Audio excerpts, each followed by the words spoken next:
is time now for the Wiltfong Whiparound with our Director of Recruiting, Steve Wiltfong. Steve, let's start in Ann Arbor. That's where a lot of fun happened. Jim Harbaugh hosting quite a few blue chippers, including 5-stars Ryan Wingo and Justin Scott. Also some talent on the offensive line. So what kind of impression was Michigan able to make on those top targets this weekend?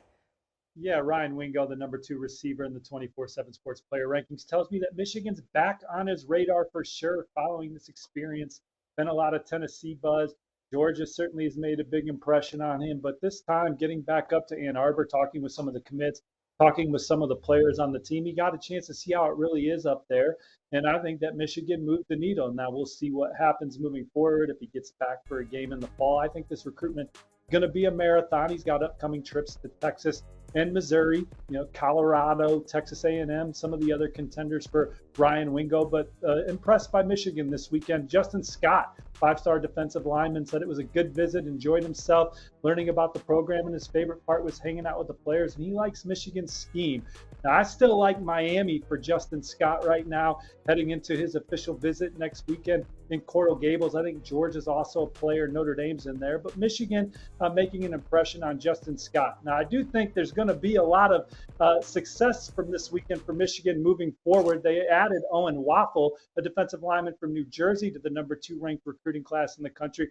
And I could see them landing up to 3 more prospects on the defensive line, from David Paley to Dominic Nichols to Elias Rudolph. I think Michigan's sitting in a great position for all 3 of those young men coming out of the official visit this weekend. And if you flip over to the offensive line, guys, Michigan's got one of the best offensive line classes in the country. And I think they're the one to beat moving forward for top 247 offensive tackle Bennett Warren. Why? Because he said, honestly, they're my leader right now. He compared offensive coordinator, offensive line coach Sharon Moore. He said he's like a second dad to him. He feels at home around the team, loves how the players love Coach Moore. He got to spend a lot of time with those players. And he really fits in the Michigan locker room. And certainly it doesn't hurt that they've won the last 2 Joe Moore awards awarded to the top offensive line in college football. Michigan already has Andrew Sprague, our number 7 offensive tackle, committed. Warren's our number 5 offensive tackle. So it'd be a heck of a haul up front for Michigan, who's also trending for receiver Marion Stewart, who's going to commit somewhere this weekend. Boo Carter has got an announcement this weekend, a defensive back that Tennessee leads for on the crystal ball, but this visit to Michigan may have changed some things. So the Wolverines, we may be talking about them next Monday on the College Football Recruiting Show with those 2 blue chippers announcing their plans, and Michigan certainly near the top of their respective list. Man, if Michigan adds Bennett Warren, I mean, that's going to rival what LSU did on the offensive line. We're super high on him when it comes to the scouting side. Steve, let's stick in the Big Ten. Let's head over to Ohio State. Ryan Day and the Buckeyes, huge recruiting weekend for them. You had a trio of crystal ball picks go in over the weekend, one for Marquis Lightfoot, one for Edrick Houston, who was actually visiting Georgia. Those are 2 defensive linemen. Then you got a third as well. What do we need to know about Ohio State and what they were able to accomplish over the weekend? Well, let's start with the 5-star, Edrick Houston. He's already taken official visits to USC, Clemson, and Georgia this past weekend, and talking to several sources with knowledge of the recruitment. The buzz favors Ohio State going into his official visit this weekend, from Larry Johnson and the pedigree he has at the position to the recent players that he's helped develop at Ohio State to the track record of the program in general.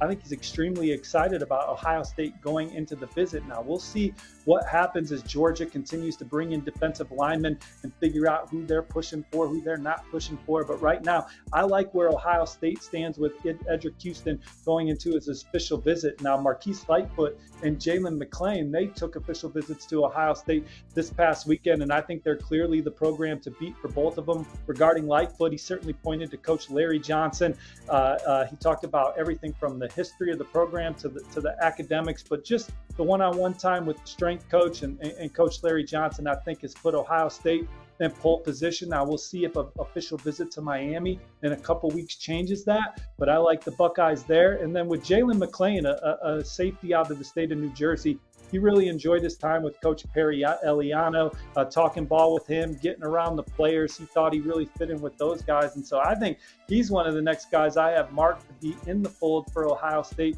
as they try and add to a class that's ranked number 4 nationally. And I had one other prospect predicted to Ohio State coming into the weekend, guys, Jeremiah McClellan, a top 247 receiver from St. Louis. And I still feel good about that prediction coming out of his official visit this weekend. Steve, I'm not great at math, but I think we have less than the amount of people watching the show have hit that like button. So can you remind them what the like button looks like? It's so easy.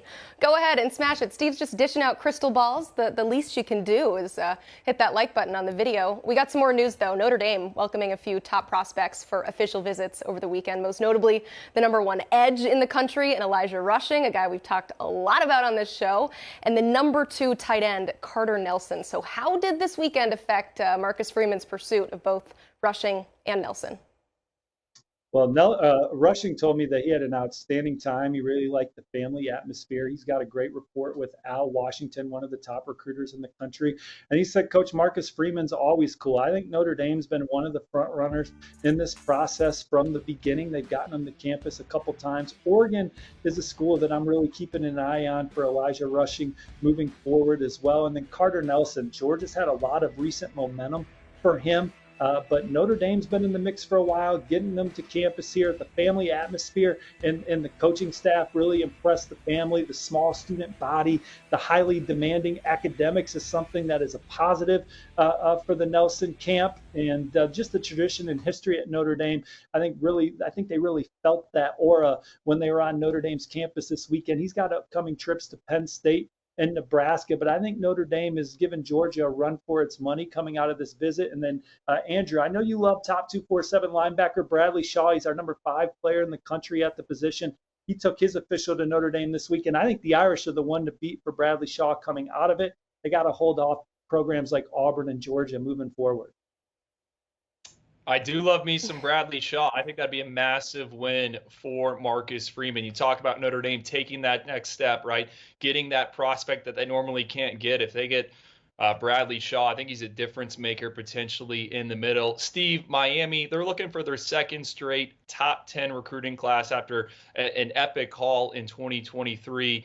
It was a 5-star show in Coral Gables over the weekend. You had Josh Pate down there. No, I'm just kidding. A ton of different. A ton of guys ranked number 1 at their position, number 2 at their position. Aiden Breland, Ellis Robinson, David Stone, Dylan Stewart.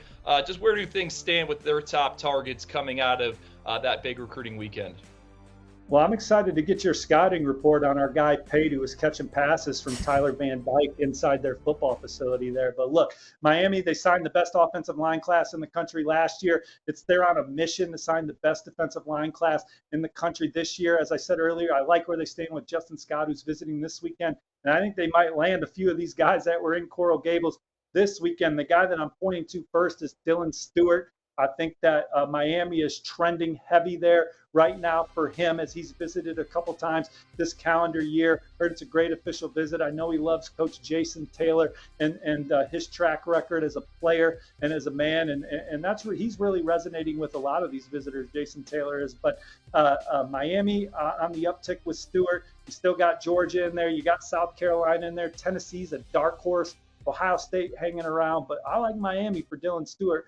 Colin Simmons, that's another prospect that Miami is on the rise for, the explosive edge rusher out of the Lone Star State. My crystal ball is on LSU. I think Miami's giving them a run for its money. You still got Texas, you got Oregon, you got the Aggies. Alabama's getting an official this weekend, but Miami moved the needle with Colin Simmons and his family. His mom pointed to Jason Taylor, Mario Cristobal and company planning out every year for Colin from the moment he arrives to the moment he goes on to the NFL draft, and that was really impressive. But David Stone, Andrew, you know, who knows what he's going to end up doing, but we know that he loves Miami. Been there 4 or 5 times already this calendar year, so they're weighing that one. I think they lead right now for Aiden Breland out of Santa Ana Mater Dei.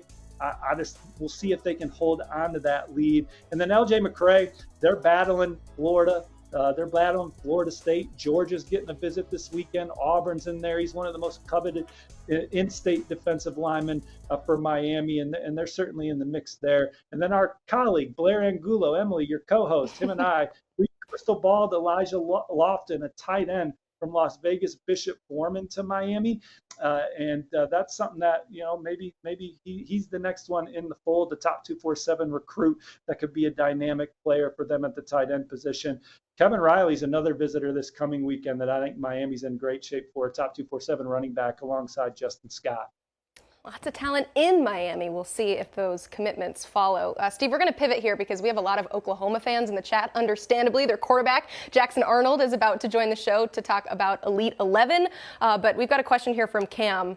Do you think that Williams and Nwaneri had a good enough visit for him to land at OU? I think he had a great visit. I talked to his coach earlier today about that visit, and they said it was another fabulous time. It was an opportunity. He's been to Oklahoma like 7 or 8 times now. Coach Chavis and Coach Bates, those are as good a relationships as he has in college football, and those are guys that they feel he could really develop under. Of course, Brent Venables as well. So Oklahoma near the top of the list for Williams Nwaneri. I think Tennessee's right there alongside Oklahoma. They were one that I pegged as the leader recently. And then Georgia, they got that first official visit from Williams Nwaneri. The Bulldogs are coming hard for him. He is quickly becoming one of Georgia's top targets, regardless of position. Coach Chidera is doing a great job there. Georgia's track record, Kirby Smart, Muschamp, Schumann, they're all involved recruiting this kid. That official visit to Georgia was a major needle mover, and this recruitment is even more wide open than I once thought before a few weeks ago. Steve, Elite 11 finals, they start here in 2 days. I know me and you are going to be in Los Angeles. When you look at the field of 20 quarterbacks, all but 2 of them are currently committed. So just the latest on these 2, that would be Elijah Brown from Mater Dei there, right, in Los Angeles. He's taking trips to USC, UCLA, Stanford leads on the crystal ball. And then the other one, Trevor Jackson, a kid from Orlando, took an official visit to Pittsburgh. I think he's got a trip set up to Missouri, just camped at Texas A&M. What's the latest buzz surrounding those 2? Well, I think, as you said, Stanford's crystal ball favorite for Elijah Brown. Our colleague Greg Biggins has been all over Elijah Brown's recruitment, including the canceling of the upcoming USC official visit. And all the buzz is favoring Stanford. There's been a lot of Stanford posturing on Twitter with commitments coming. Emmett Mosley's another one I like Stanford for, top 247 recruit. But I think Elijah Brown is a Stanford lean right now going into the Elite 11 finals. And then Trevor Jackson, he took an official visit to Pittsburgh the first weekend of the month, and I thought that's where he would end up, and maybe he still will. Now, Pitt also has a great chance at the Hasselbeck kid from Massachusetts. I wouldn't be surprised if he ends up in Pitt's class as well. So that's an interesting thing to follow with the quarterback dominoes. He was just at A&M this weekend, but I think the O'Neal kid is emerging as the major target for Texas A&M at the position there. And then he's got an upcoming official visit to Missouri. So maybe Pitt, maybe Missouri for Trevor Jackson as he continues through his process.